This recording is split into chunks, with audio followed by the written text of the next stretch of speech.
नमस्कार, मी डॉक्टर सचिन वहाडणे, बालरोगतज्ञ, अहिल्यानगर. बऱ्याचदा आपण बघतो OPDमध्ये बाळांना घेऊन आई येते किंवा आजी येते. बऱ्याचदा त्या अशा काहीतरी निष्कर्ष काढतात की बाळाचं भागत नाही आहे किंवा बाळाचं वजन वाढत नाही आहे आणि मग वरचं दूध चालू करणं किंवा फॉर्म्युला मिल्क चालू करणं, बाटलीची सवय लावणं, ह्या गोष्टीचा निर्णय त्या अगदी सहजासहजी एकदम कॅज्युअली घेऊन टाकतात.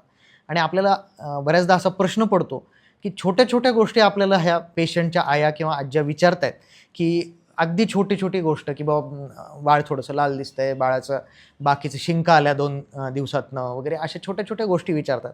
परंतु हा एवढा मोठा निर्णय जेव्हा घ्यायचा असतो, त्यावेळेस मात्र न विचारता स्वतःच्या मनानेच त्या अगदी कॅज्युअली हा निर्णय घेतला जातो, की फॉर्म्युला फीडिंग चालू करू, बाटलीने दूध द्यायला चालू करू आणि 6 महिन्याच्या आतल्या बाळांना वरचं दूध चालू करणं हा खूप मोठा निर्णय आहे आणि तो आपल्या बालरोगतज्ञ डॉक्टरांना विचारूनच तो घेतला गेला पाहिजे.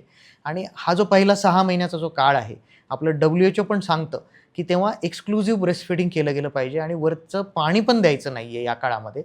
त्याच्यामुळे हा 6 महिन्याचा पिरियड हा बाळाच्या आयुष्याचा पाया असतो आणि ह्या 6 महिन्याच्यामध्ये जे काही आईचं दूध त्याला मिळतं, त्याच्यावर त्याच्या पूर्ण आयुष्यभरासाठी त्याच्या प्रतिकारशक्ती वाढते, त्याची वाढीचा जो वेग आहे तो निश्चित होतो आणि एकंदरच बाळाच्या सगळ्या आरोग्यासाठी ह्या 6 महिने एक्सक्लुझिव्ह ब्रेस्ट फीडिंग किंवा मातेचं दूध 6 महिने पूर्णपणे देणं हे अतिशय महत्त्वाचं आहे.